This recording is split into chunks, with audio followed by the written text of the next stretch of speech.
Standard Chartered is back at it again with hyperbolic Bitcoin predictions, although this time just reiterating their $150,000 predictions. I think we're all a bit tired of those predictions, but also probably all to some degree agree that it's still possible. But beyond the Bitcoin predictions, there is a lot happening in macro, a ton to unpack. I've got the all-star squad here, Mike McGlone, James Lavish, and Dave Weisberger to discuss and unpack it all. Let's go. Let's go.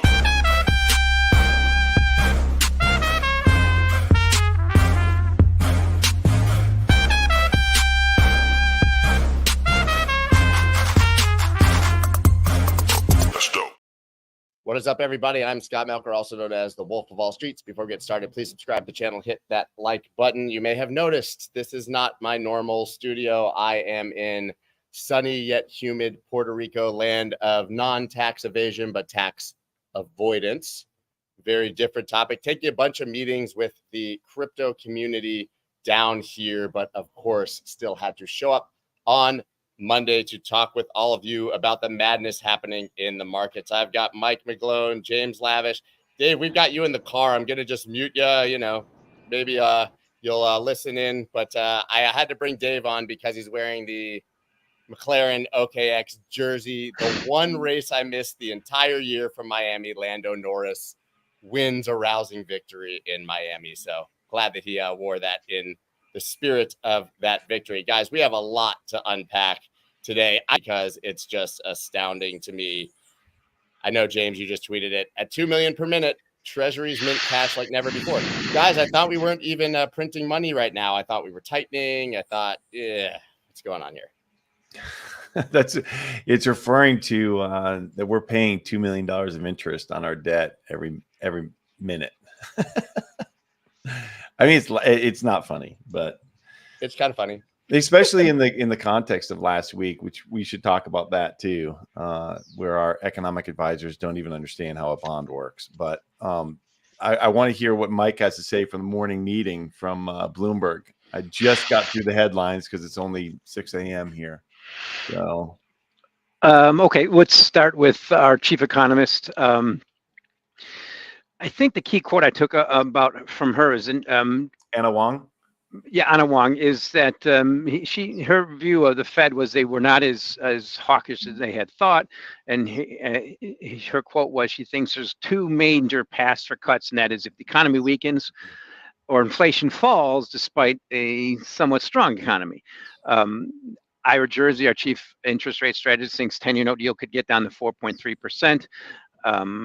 I think the key thing I really got from my colleague Stephen Schu's based in Hong Kong is talking about the rate differential between the yen and the dollar, and pointing out all the intervention. There's a problem on a global basis. Is you're not hearing about anybody intervening to strengthen the dollar. They're all trying to strengthen their own currencies, despite the discussion we had earlier. So I'm tilting in my views now about this rapid increasing deficit. So I think what the key thing from the macro that really matters now is last week, or maybe just a few in the month of May so far, we've had the 2-year note yield, I think, peaked at 5%.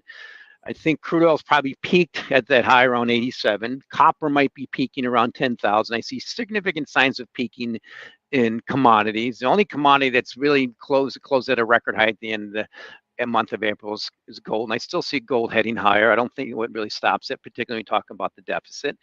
And the thing that's significant is we're seeing a bounce in Chinese equities, completely expected. I mean, they're probably buying their own. That was predicted from the ETF team. They should be. They're turning Japanese. And we still have rates in China, 10-year yields like 2.3%. In the US, it's now 4.48. Now got to near 4.8 last week. And you see the tilt there. I think everything is starting to tilt lower. I'll end with this. Something I hardly ever watch. It's all about the U.S. stock market. So I'm watching that little 50-day moving average in the S&P 500 E-minis. I hardly ever watch the daily charts. Try to avoid it. Used to lose my hair. I used to have hair watching those. And to me, the number one thing is it's got to stay above that 50-day moving average S&P 500, because my tilt is the big trade for me is everything's starting to tilt lower.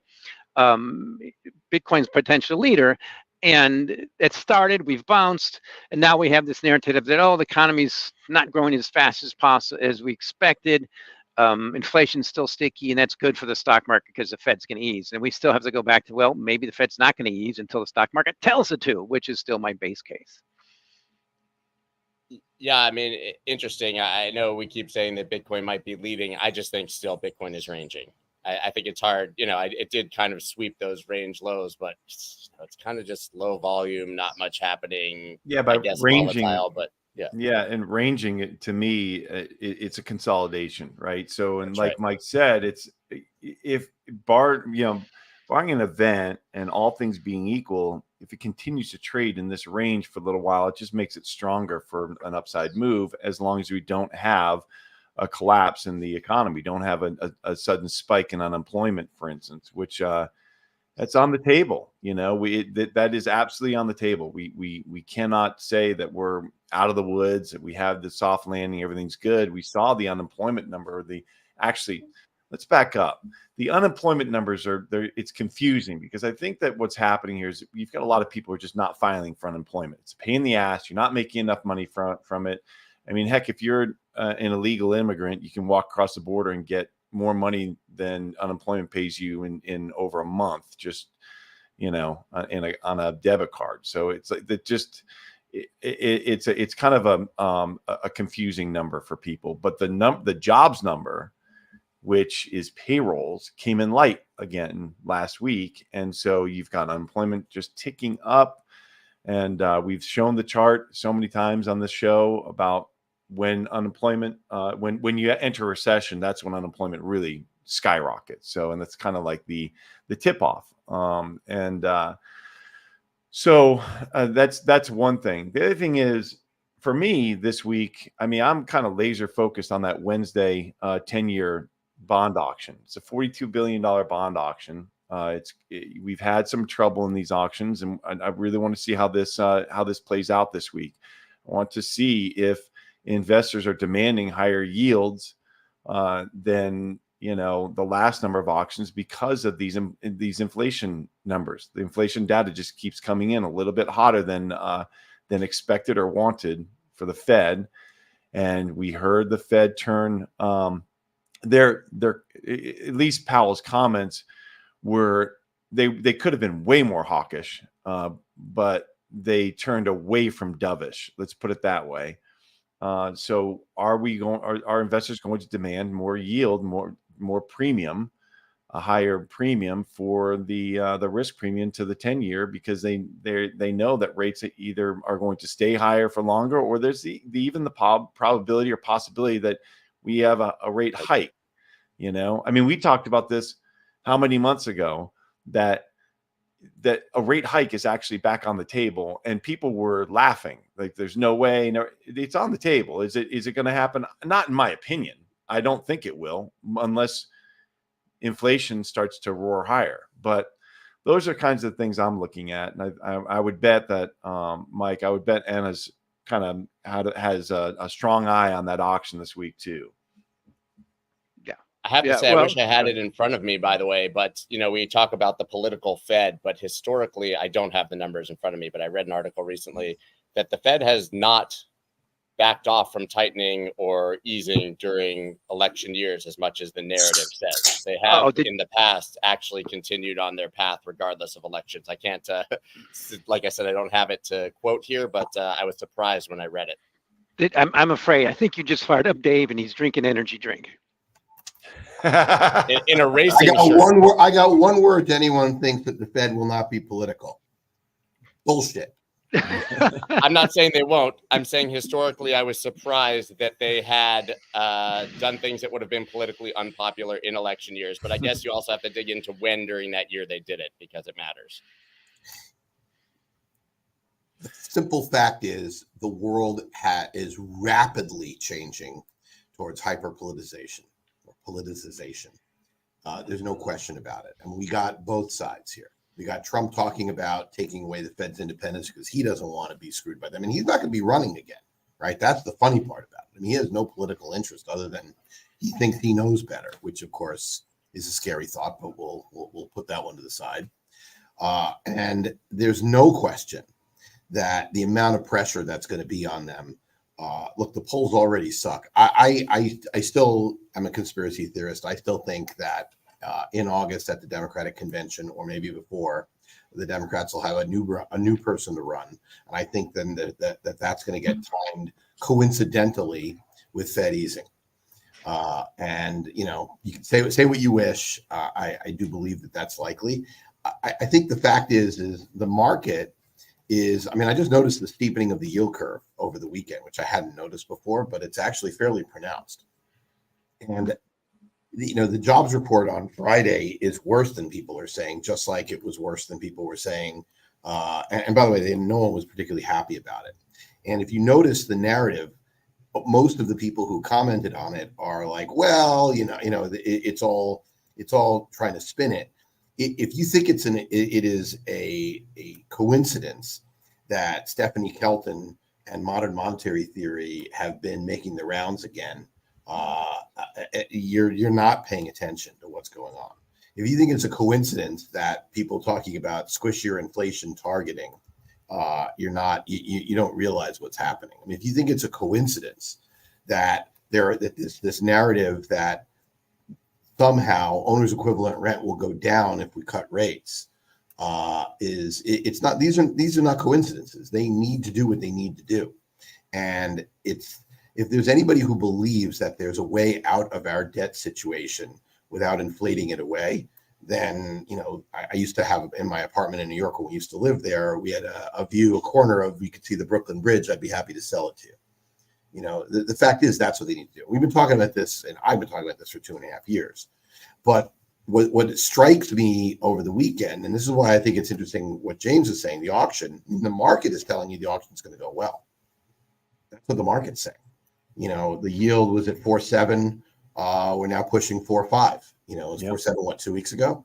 You know, that's not an insubstantial move, considering the Who's going to buy these bonds at this point? I mean, the question. Yeah, we'll see.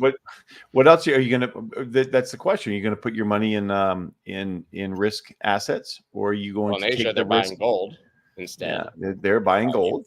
Yeah, or are you going to? You know, they're. Go ahead, Mike. I mean, it's a very once again, it's the prettiest pig in the pen. What else are you going to buy? So you buy this. I just that question triggered something that got me promoted from the trading pits in Chicago to New York trading desk in the 90s. And that is when I was extremely bullish bonds and over bullish bonds, and all the guys in New York said, McGlone, you're an idiot. And I turned out to be right. One thing I always looked at was the rest of the world. I say this safest, deepest market in the world, and that US 10-year, you're getting 4.5%. In Canada, you're getting 3%. In most of Europe, you're getting 3 and 2 handles. In the second largest country in the world, which you really can't invest in, you're getting a 2.3%. It's going to collapse. Bond yields, I think, are just a matter of time. It's going to collapse. And there's number one key thing that's going to make that happen is the U.S. stock market just mean reverting a little bit. 10% corrections in bull markets are normal. We've just had a little bit, maybe 5%, and we're back up again. And it's in many measures, I look at volatility in U.S. stock market, it's extremely low and rates are extremely high. So when people say that question to me, Scott, I just really appreciate it. Who's going to buy those bonds? I remember them saying to me, like I said, it was 30 years ago. And they said, there's always someone who'll find to buy bonds when rates get that high. And that's the key thing I like to point out is I like to say is who wants to buy gold with the U.S. stock market on a tear and you can get 5% in T-bill? Now, that's what we heard from Warren Buffett lately. But I want to tilt back to one thing that yeah, but one thing is, but the thing is that's really wrong about when people say there's high cash levels. There's not high cash levels. I will be publishing on this in the next few days. If you look at money market total assets in this country as a percentage of our market cap, the stock market, it's about 11%. It was 14% before the great financial crisis. So we are extremely low in cash. People just forget to measure what really matters. It's the whole tide's gone up so much. Yes, there's a lot more money in cash, but there's a lot more money in anything. There's less money in cash now than before the great financial crisis. And to me, that's the key thing that's going to trigger. That's why the stock market has to keep going up. And that's why your biggest risk is there. And that's why I still think the problem for everything is beta. And that's why, yes, it's great that Bitcoin's consolidating, but we also have that S&P 500 holding that 5,000 support and bouncing again. It's still, I think that correlation is now higher than ever because we're so elevated. We got to get through this test. Just give me a 10% correction. in a bull market correction in the stock market, and then we'll see what everything plays out. For now, it's kind of met. In commodities, I think everything peaking, despite the fact that stock market's still going higher. Yeah, I have to bring up that Buffett article really quick for people who haven't seen it, of course, or something right in the way. Berkshire Hathaway's cash pile hits record as Buffett cuts stake in Apple. Apple clearly still their largest, I believe, holding, but they cut either 13 or 18% and are sitting on 189 billion in cash. And roughly the numbers, I think they only bought $2 or $3 billion worth of stock and sold 20 billion more. Is this a dinosaur move, or is this guy continue to know something? Because if you look at it, it seems like they could have played this run better. Obviously, he zooms out, but when you have stock market at all-time highs and he's adding cash, maybe that's smart, just slowly taking profit on the way up for whatever's coming next. But that is astounding, $190 billion in cash. Well, I mean, the key point out of what Mike said, and by the way, sorry to disappoint people, but I still agree with Mike on the notion of that there has to be a correction in the stock market at some point. I just don't know when. I certainly wouldn't be shorting it, and I certainly wouldn't be using leverage. But is the fact that there's a lot more money. And as I've said before, it's the frickin' denominator. When it's like basic economics. First lecture in Economics 101 was about supply and demand. You have more money, that means that the money is worth less. And the money is worth less, things denominated in that money, price nominally looks higher. And that's a lot of what's going on. So the fact is, yeah, we have a higher cash amount than we have ever, but the percentage is lower. Well, yeah, that means two things. It means that when we do get a correction, there's plenty of room for people to pull money out of the market before they go, ruh-roh, I have nothing better to put it in, and they put it back in. And so you get a boom, a bust boom cycle. But the simple fact is everything denominated in dollars should be worth more in order just to stay put because of the aforementioned $2 million a day of printing, yada, yada, yada, yada. There's just more freaking money. And the reason the dollar is, rates are the way they are is because the dollar is the global reserve currency. And we need to attract people to buy it, et cetera, et cetera. I mean, Canada, with what's going on up there at 3%, or China or Greece or Italy at lower than us, it's nonsense. Anybody, it's like I love the commentary every time there's a big market move. Someone says, "Can you really believe that the discounted cash flow of XYZ has really changed by X billion dollars, today in the last 5 minutes?" And the answer is no. But the animal spirits have, and to be blunt, that's what markets are these days, animal spirits. They are the people on the margin trading.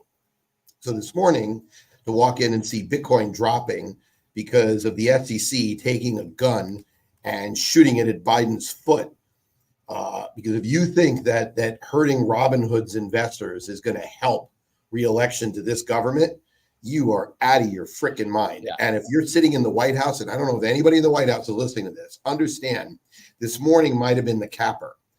Going after, you probably don't know this, but if going after Uniswap is a really bad way to help you with young people that are in college. You might have seen the polls not doing so well there.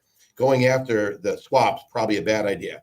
Going after Robinhood, literal Robinhood, who has a broker dealer that you told them they couldn't use for crypto, and then saying their non-broker dealer is breaking the law because it's a security.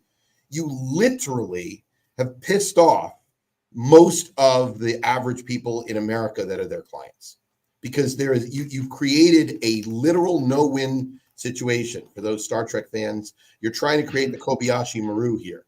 And the fact of the matter is, nobody's going to be happy with this. And this is going to get used politically. And if it isn't, then the Republican strategists are asleep. But they're not asleep. They're going to figure this out because it's absolutely absurd. It is totally absurd. That means Fidelity is going to get a Wells notice next because Ethereum is in their platform. Right? I mean, the whole thing is absurd. This government is insistent upon trying to kill crypto in a way that 40% of not 40%, I think 40 million crypto users in America are going to find, this actually matters to me. They did something and I lost money today. And that's what happened. There is a bit of nuance there. I don't disagree, Fidelity, but Robinhood offered a lot more crypto for trading than Fidelity does. So what? So if they Oh, don't is try to, this I'm saying I know if they don't Comrade. try to poke, if they don't try to poke the Ethereum nest, which they don't know if they will, you do have Robinhood trading Solana and Doge, and Sure. basically further down the risk curve. But your point is taken, is that Robinhood is the registered. I understand that Comrade platform for Warren, trading securities. Comrade Warren has convinced Comrade Biden that we're no longer in America. And effectively what they've just said today is, we don't want anybody to be able to trade any of these things because we think they're bad for you. That's literally it. Because Robinhood, for those who don't know, tried or wanted to do this under Robinhood, their broker-dealer, and filed with FINRA, which is the self-regulatory organization that is their regulator, for what's called trading in non-securities through their broker-dealer. Now you can do this by that's how broker-dealers can offer futures products, for example. So it's a well-honed path, and FINRA has rules for it. But starting under Jay Clayton, and God knows continuing under Gary Gensler, FINRA hasn't approved any of these for broker-dealers facing customers. So despite the fact that Robinhood wanted to trade it through their broker-dealer as non-securities, but with all the broker-dealer protections, they were not allowed to. So they created an affiliate. And an affiliate, there's the difference between Robinhood's affiliate and someone using eBay to trade, or a legal gambling site like we now have in Florida with Hard Rock Bets or whatever. What's the difference? They're non-securities. You can put money up and make money, or no, whatever. You can do it, whatever. What the SEC is saying with this Wells notice is they are admitting there is no path, and nobody in America should be allowed to buy Solana. They should not be allowed to contribute to an ecosystem of any of the cryptos that Robinhood is saying, which, by the way, that is a Rubicon that no one until this, they could have at least had plausible deniability that was their goal. Now there's no deniability. They are now literally 100% with no wiggle room saying no American citizen should be allowed to buy or sell or invest in any of these assets. Full stop. So that's a problem politically, because and people haven't figured this out yet, but they're going to. And when you put together the combination of Uniswap and Robinhood and Coinbase, you literally have no avenue anymore for Americans to invest in them, to your point. Even before, when it was just Coinbase or Binance, if you could go on a decentralized exchange, but perhaps gain exposure to some of them. Now but we know that this is what's been happening, because they're also coming after. I want to ask you about, James, about this, the Bitcoin self-custody, right? I mean, it's very clear that this isn't even now just about unregistered securities. This is about control. We could say it's about taxes. We could say it's about a crackdown. But I mean, at this point, we saw a lot of cheering from certain parts of the Bitcoin community about all the things happening to everything not named Bitcoin. Well, now they're coming after Bitcoin predictably as well, as at least in self-custody. It feels like we're going on a path where it's like you will buy your Bitcoin from BlackRock or Fidelity and you will like it, sir. Yeah, and then we can see exactly what you own through your brokerage account. And they're not shutting off avenues to get money to those accounts. So if you want to move money to Fidelity, you want to move money to your broker that has access to BlackRock, no problem. If you want to move your money to Coinbase, sometimes your bank just misses the wire, or they hold it up. Or if you want to move your money to Kraken, good luck. Sometimes that happens. I mean, like I told you, I experienced the choke point 2.0 with my hedge fund. We had to wait weeks for wires. They would just get canceled. They would get denied. They would get blocked. And they're sending it to a limited partnership in the United States that is based in Delaware. And they were blocking it because we had Bitcoin in our name. It's no secret. It's happening. And so the question is, I don't know. We could speculate on this ad nauseum, whether or not they're coming after self-custody and they're going to actually enact laws that you're not allowed to self-custody Bitcoin or anything else. I mean, of course, that's a possibility. I mean, we've seen the madness coming out of Washington the last number of weeks, and whether it's because they're just completely out of touch with being reelected, or it's because the desire, the absolute need for control is so high that they must take that path. And that's the question. It, because this is not politically popular to any constituency, right? Listen, going after self-custody pisses off all the crypto clients. It doesn't get you a vote from any other sector, right? There's nobody who's passionately voting on they need to get rid of self-custody platform. So I asked John Deaton about this in the interview that I posted yesterday for anyone who didn't watch it. He's obviously running against Elizabeth Warren. Now, I was surprised as a politician who has to, I guess, toe some of the line. He flat out said, listen, Jamie Dimon writes Elizabeth Warren's bill. This is about bank control. There's no way they're going to let this stuff exist if they win. And at the end of the day, it's really about central bank digital currencies, which Elizabeth Warren has said out loud. Now, that was further than I would have been even willing to go. And he's running against her for this, partially for this very reason. So, James, to your point, I think it's about control, because there's no way anybody, political strategist, looks at this and goes, what's going to get us votes today? Going after Robinhood or cracking down on self-custody, because that's not popular with anyone. But that's not it. It's about control. They will concede popularity for control every day. As long as they can keep the control. Right. So I put in our chat a tweet that I put out this morning, because there was an absolutely brilliant satire, satirical tweet about how evil wallets are. And I mean, by wallets, I mean like the leather things or the canvas things. I mean, this kind of wallet. Right. And so it's absolutely worth reading. You have to do the show more, but basically the argument is cash is dramatically better for money laundering than crypto, certainly Bitcoin, etc. Not even close. It's really well written. Awesome. But my point is, yes, absolutely. But understand that these same people who don't want you to be able to invest in crypto, don't want you to be able to move money in any way that they can't literally see everything. Remember the $600 report your Zelle and PayPal? These are people, they want cash to be illegal. They want control. So if you vote for Joe Biden and Elizabeth Warren, you are voting for a government that wants to control you. Now, I don't care what your politics are. I mean, I personally don't like to talk about politics in depth about this stuff. I'm not like Ryan Selkis, who's like gone on and whatever. But look, at the end of the day, he's a Biden voter. Well, he's a Trump voter now. I'm saying, so you can see which way the tide is turning in this instance. Right. I mean, the reality is if you want to preserve your economic freedom, if you don't want an administration that is literally going to take a mandate, if you got a blue wave in November, effectively assume that your economic freedom is gone. And if that matters to you, then understand which way to vote. Now, there may be issues that matter more to you. I don't know what they would be, but because to me, that is probably the most important one, but it is what it is. This move solidifies it. They are now, the old expression, crossing the Rubicon, they have crossed the Rubicon. And that's why I'm so fired up this morning, because I was not expecting to come in and talk about politics. But when I see literally the one firm who represents, who effectively is the average American investor and the starter investor, being told that, yeah, we know you tried to do this a compliant way and you therefore did it a different way, but we're going to go after you anyway. And allowed people to do that, allowed people to put a lot of money in it. And it's not like they've made a secret of it. Crypto has been a huge revenue driver for Robinhood for years now. So for them to come after them now, it's basically like, what's the point here? There's only one point. They're basically saying, you know what? We have enough of this. We want to stop it. We think that America shouldn't be allowed to use this stuff. And they're drawing a line in the sand.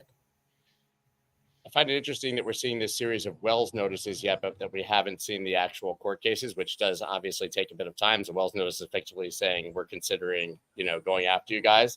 Maybe they're doing it for that political reason, but actually don't have the will to file the cases right before the election or with the stretched, Oh, no, they probably are filing. It just takes time. The reality is zero. If they lose, if Trump wins or RFK wins, and Biden is gone and Elizabeth Warren is no longer calling the shots, all these cases will disappear.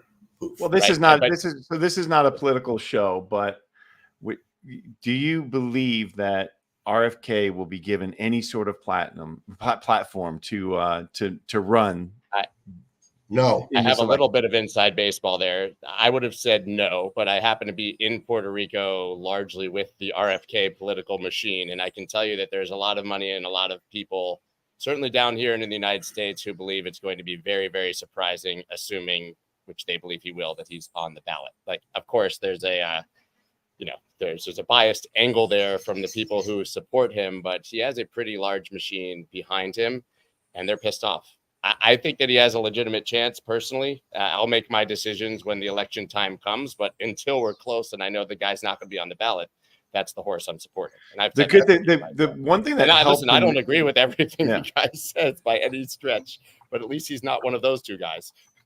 But one thing that helps him in this election cycle, which I think these the other two candidates are overlooking, is that nobody wants to debate. So if Biden refuses to debate, then if there's no stage for the current candidates to be on, then that helps RFK, because typically it's just he's out of sight, out of mind if you're an independent candidate, but you can be front and center along with everybody else as long as you can somehow stir up controversy or get the mainstream media to talk about you. And that's probably the biggest challenge right there. I mean, look, what matters here is a very simple question. And that is, are they overplaying their hand? And you always have to look at this stuff, because the truth is that Americans always, people like cash for certain things. It always has been. I mean, you travel to, we were joking at Formula One this week that, there's still cash tip jars around and stuff. Mm-hmm. And if that event, I don't know what the Grand Prix, I haven't gone to the Grand Prix in London, but going to everything else I've gone to in London, in the UK or in Europe, it's almost impossible to use cash.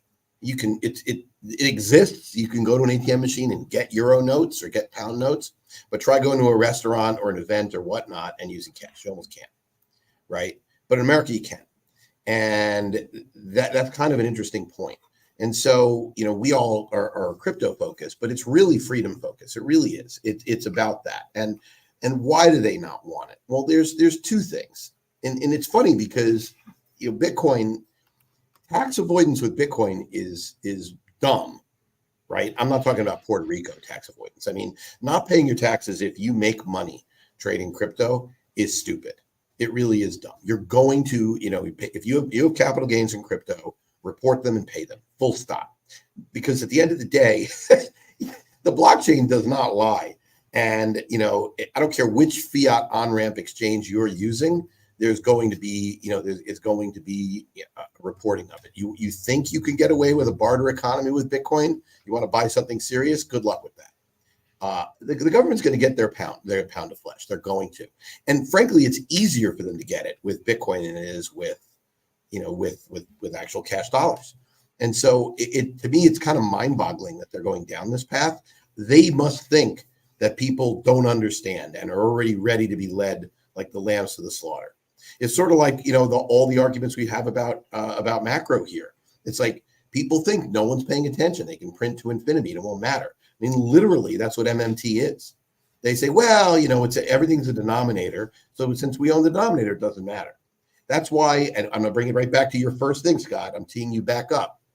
That's why we all were so horrified by the chairman of the Council of Economic Advisors not being able to answer the question. The question he was asked was, if you could print money, why do you need to, why do you need to pay it back?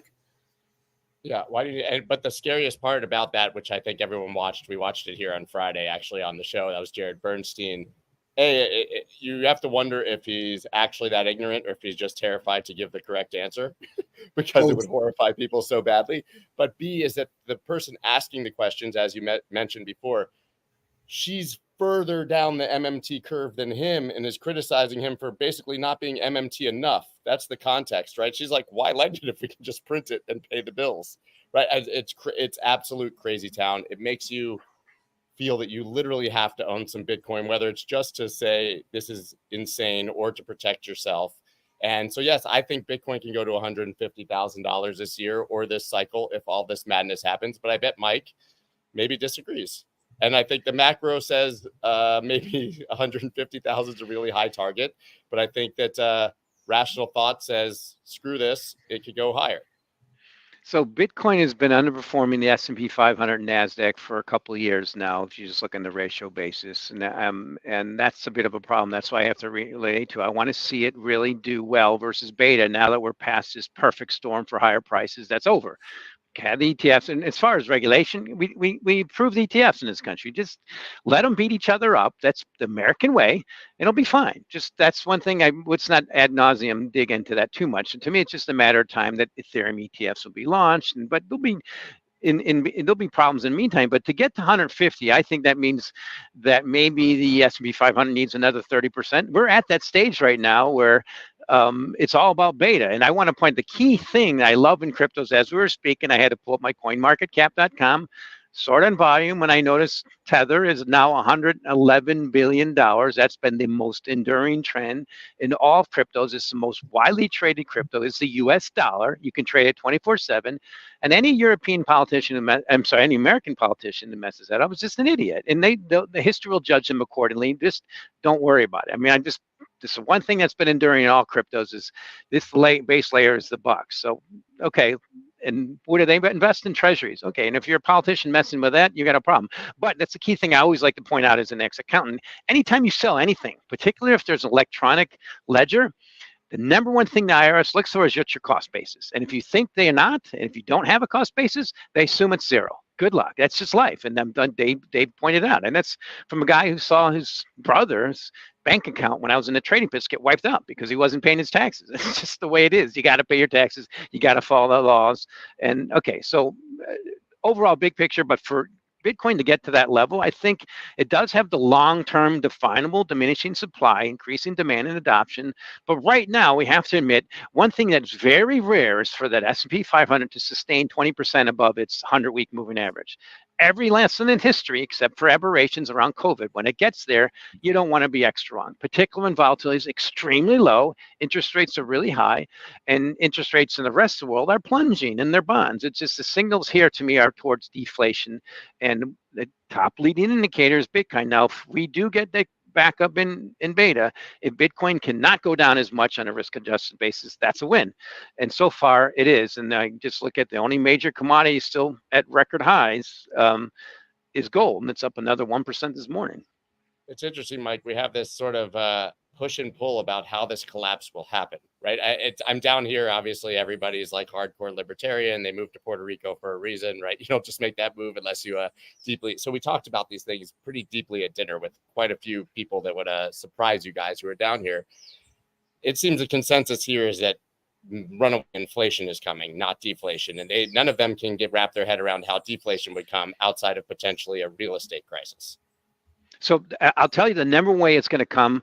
First of all, every lesson of history is pointed towards deflation after significant inflation in the back of the biggest money pump in history.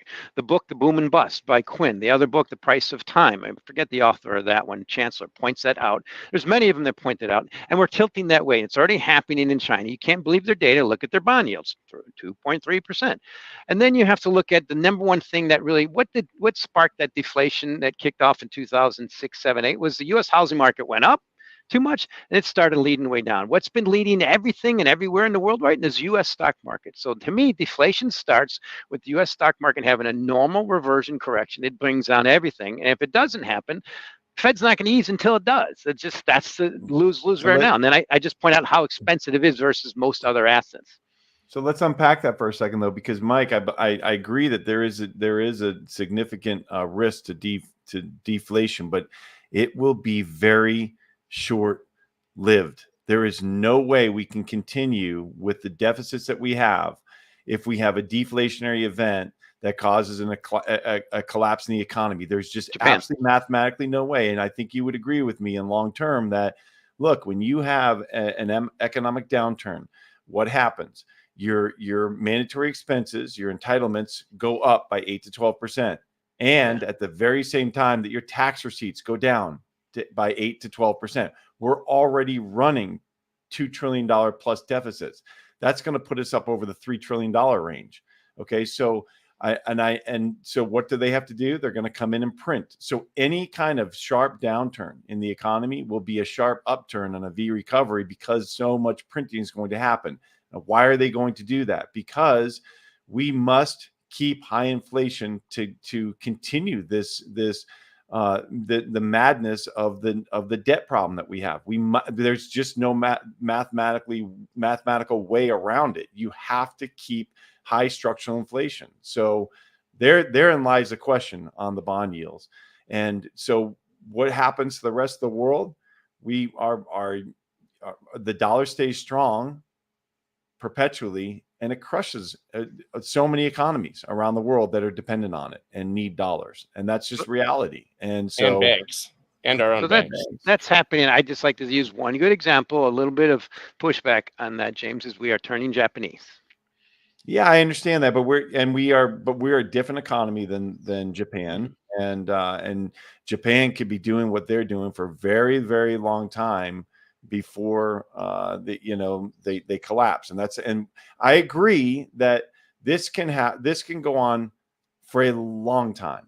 Absolutely can go on for a very long time, but it would be easy for us to spiral upwards in our debt to GDP if we don't continue to systematically allow for perpetual inflation, and that's just reality.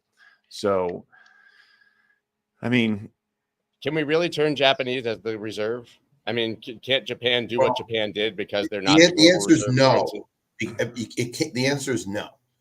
You can't if you're the reserve. But more importantly, Japan did what they did with a culture of huge culture of savings and an unbelievable amount of money saved in the postal system, etc. A population that was trained toward duty and to the government. It's a completely different. So hold on. So Japan's housing market collapsed, and that's what caused them to have no inflation for all these years. What happened when our housing market collapsed? The entire world collapsed. The whole world. We took basically the whole world down with us. That's right. But look, I think that people need to remember something. I don't like to be Pollyanna-ish. I don't want to be Chicken Little-ish. But the reality is, if you go back and look at Germany in the 1920s, they were saying exactly the same shit that I just heard before we went into hyperinflation. The mark was the strongest currency in the world, blah, blah, blah, blah, blah, blah, blah. And basically, it's always the same. If you read, The Road to Serfdom, it doesn't matter which one you read. I will go back and repeat Milton Friedman. Inflation is always a monetary phenomenon. If you are printing more money, the denominator goes down. The issue with all of this is how long can you kick the can down the road? And the one thing you cannot do and get away with is publicly say the quiet part out loud and get people to believe you. Because once every human being on the planet believes that the government says, you know what, we don't need to do this, then all of a sudden, that's when inflation starts to spiral. That's when you're getting the question every day now. I get this question every day now. If we're buying our own bonds, what's the point? Why don't they just print money and give it to the banks? Just print money and give it to. Why do we need to go around with this charade? Then we just turn to a banana republic, and the confidence in the U.S. dollar collapsed. Banana world. You said it before, world, because Mike is right. We are as bad and as annoying as we look at our fiscal situation. We are still the best of a bad bunch. I will go back to the way I phrase this constantly. And I'm not the only one who phrases it this way by any means. 1971, the world embarked on an experiment of 100% fiat currency. In the 5,000 years of recorded history, before 1971, there was always somebody out there with hard money. That is a fact. And it is also a fact that every major empire that started to devalue their hard money collapsed. And so, this is an interesting experiment. Could we continue to promote it? But most of the people who are, quote, economists, certainly most of the people who are out there who are in policy positions around the world have never lived in a world before when there was any form of sound money. And so we have this dynamic. And yeah, look, personally, we're all better off. I don't want to see anything close to the kind of upheaval that those Bitcoin advocates who are talking about Bitcoin being worth 5 million in a year or two. I mean, whatever. If Belay was going to win his idiotic bet, which obviously he lost, it would have meant that really, really bad crap would have happened and immense human suffering. And I am not, first of all, I don't believe that will happen. I certainly hope it doesn't happen.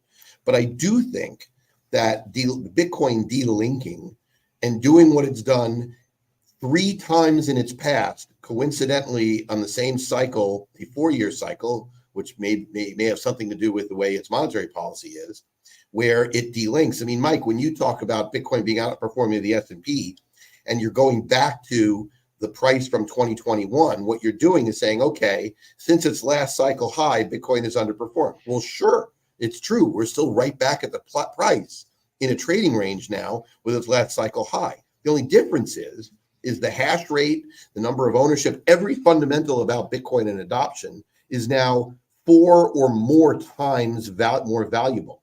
So all you have to ask yourself the question, if we're going to get a cycle high this time, where will it be? My answer is somewhere over 200,000, because that would literally be average based upon what it's done in the past. So I'm not talking about, you can't draw a chart where you look there. You have to go back at least to 2015 if you want to start drawing charts, because you have to take into account these cycles. That's the only point that I'll make there. But other than that, I mean, everything you're saying is true, except for the fact there's a lot more dollars, a lot more euro, a lot more yen, a lot more pounds, a lot more every piece of paper out there. And that does mean something. So I have to follow that a little bit, because that's the main reason I'm still very bullish gold. And I have to point out that I just like to look at, if you look at the Bitcoin divided by S&P 500 ratio, the peak was in 2021, and we had a lower peak later in 2021, and we've had a lower peak this year. So I look at it from a giant value at risk model. It's not showing the VIG I would like it to show in a bull market. And it's showing the opposite. It's showing divergent weakness. I look at the same thing at gold versus Bitcoin versus gold.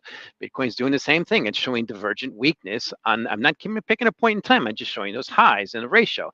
So I look at it as a giant value at risk model. That's a problem. I like to see it do something better. So if I'm putting on structuring positions, expecting to say, hey, maybe if I was long 100 units of S&P 500, and typically in the past I could put on a third or less of that in Bitcoin, get the same performance, I'll do that. But now you're getting less and less. It's diminishing.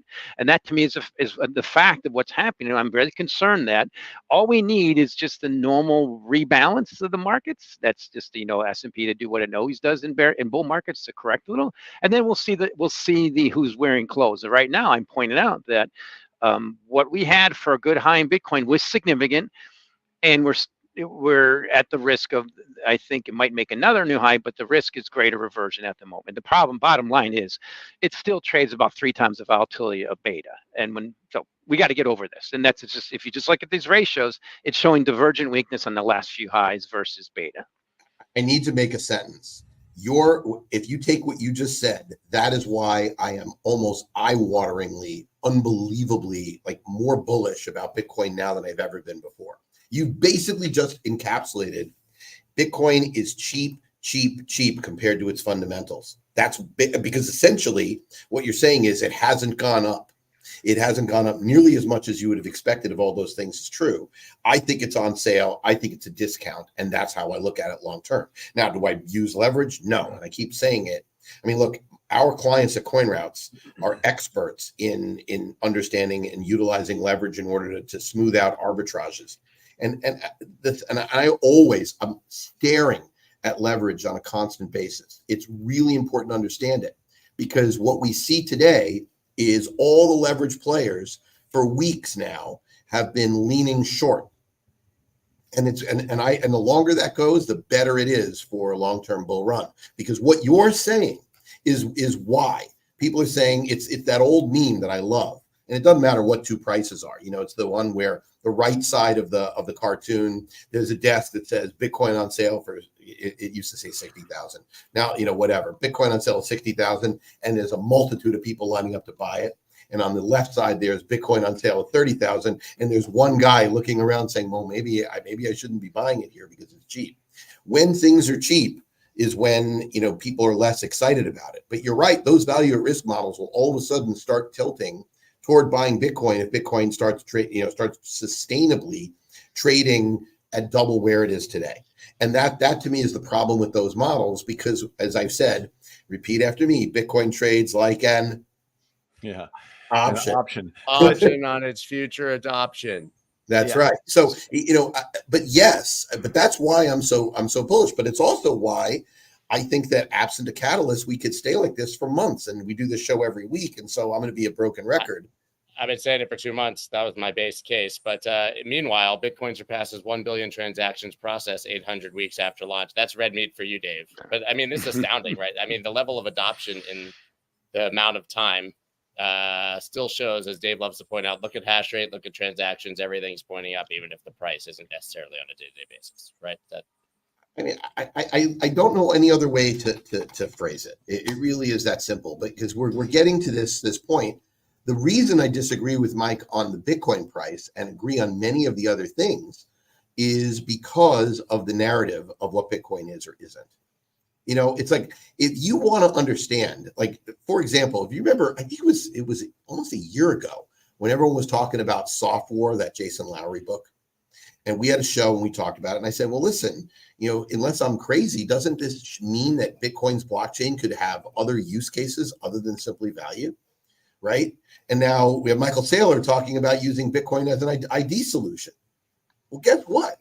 I mean, now all of a sudden you go from the argument that your friend Peter Schiff, likes to make, that, well, gold is used for jewelry, and Bitcoin, what's it used for? Well, okay, maybe there are some uses, whether it's inscribing JPEGs, which I think is kind of silly, but it's whatever.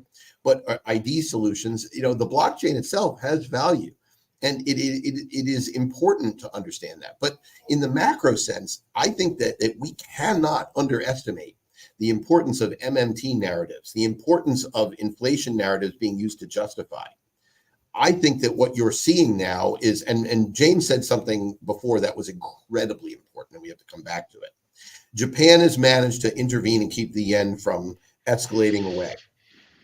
If you think that the Japanese prime minister and head of the Ministry of Finance didn't have a conference call with Yellen and Powell last week, then you are delusional.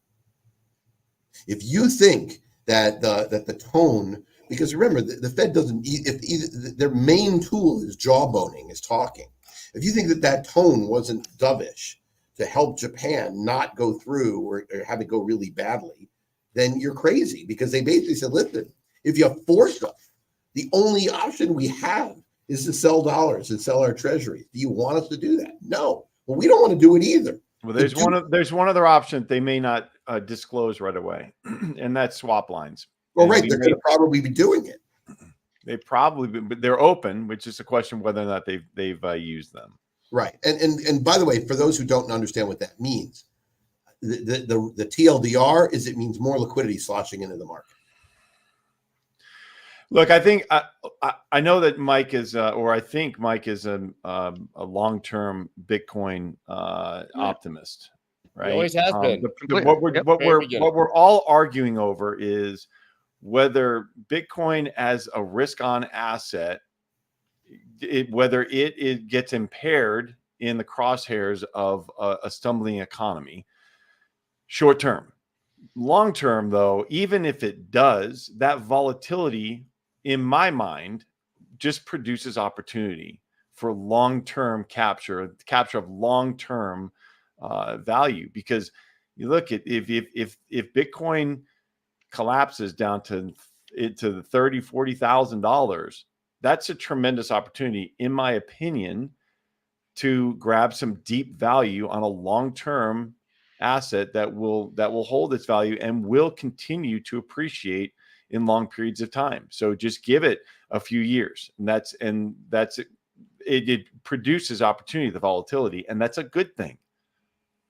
I think one thing that has to be commented we didn't mention, in terms of this, I'm sorry, I have to keep my thoughts together.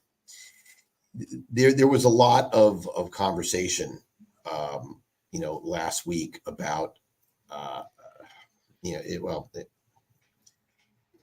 trying to encapsulate my thoughts on this. I mean, you're talking about opportunity. There is a lot of talk about Bianco Research was talking about what will happen when the ETF holders are losing money. They're going to sell en masse and they're going to exacerbate volatility to the downside.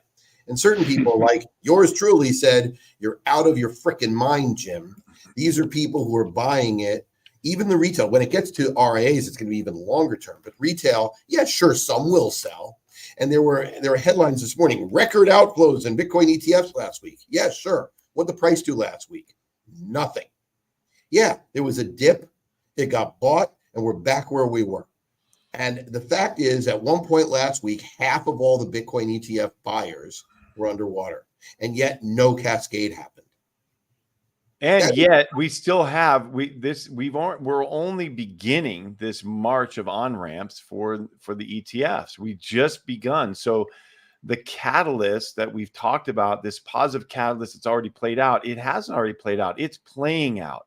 And the amount of capital that can come into the space once you get large institutions that are onboarding their clients and their customers. I mean, we're talking about the JP Morgans, the Goldmans of the world. That's going to be, it just creates additional liquidity into Bitcoin that is not there right now. And so, and we're just now seeing some of that because we're passing that magic 90, 100-day mark where they've had their quiet period to see if the thing collapses, if there's a problem operationally, if something happens with custody. We're past that. So now they're getting comfort. Understand what that means. I mean, we literally saw weeks of stories and people in the mainstream financial media. The FT basically made it their base case that when there was a dip in Bitcoin, the ETF buyers new to the market will panic sell and it will exacerbate volatility. People made that claim. I mean, I think they did very briefly, like you said, and it went right back up, just like anything else. So I think your retail, I mean, there was over 500 million in a day of outflows. That's retail saying, I don't want to play this game. And those people were always the short-term speculators anyways, and we're never going to stick around for the right reasons, which is why I sort of laugh when Bitcoiners get mad at people who trade meme coins because they're completely different markets. And I laugh at the idea that someone who's trading meme coins in a casino would have been a Bitcoiner today if meme coins didn't exist, right? No, that kid, you got to pull up that casino the guy dumping $20,000 into his account in the casino just an instant, and yet we're worried about on ramps to Robinhood. But and then just 2 days later, you have 520 something.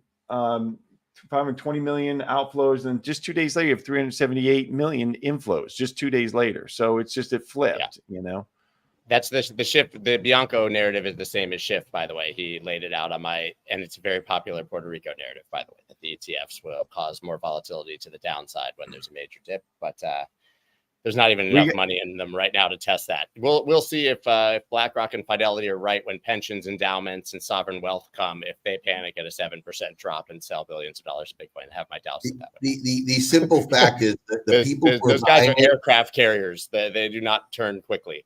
Aircraft carriers, it will almost certainly dampen volatility, meaning that as they go, when those people are fully invested, the idea that it will be balancing. So if someone says, I want to have 3% in Bitcoin and Bitcoin doubles, they're going to have to sell half of it. That will happen. And that will actually cushion volatility to the upside. Similarly, if they say I have 3% in Bitcoin and Bitcoin drops in half, they're going to buy. And so it's the opposite. It literally is the opposite. The reason asset allocations that matter and what's going on with gold is new buyers or people who, it's not part of that 60-40 portfolio. But once something is part of a mechanistic portfolio, it dampens volatility, full stop. And so if that happens, it happens, and we'll understand it. And I think you should welcome it. Agree. And now I'm going to go to the pool for some meetings before it rains, inevitably by noon, and I spend the rest of the day underwater. Hopefully only in the physical sense and not the portfolio sense. Gentlemen, thank you. As always, a pleasure. Mike, James, Dave. I don't think that was necessarily the direction that the show was intended to go in, but People Sorry. out there, we don't really have an intended We direction. don't take on this show. direction I know. well, Yeah, Scott. you watch like the All In podcast. They've got their 6 topics. We just talk and see what happens. Then we run out of time and hope for the best for next week. And I think people love it. I do, certainly. It matches my ADD personality exceptionally well. But guys, thank you. Interested to see how the coming weeks develop. I think we're going to probably, unfortunately, be talking about a lot more politics, whether we like it or not. So it's coming on every show, every social media channel, everything. That's what's going to be driving the narrative. From Mike, James, Dave, guys, thank you. See you tomorrow morning. Bye, everyone. That's dope.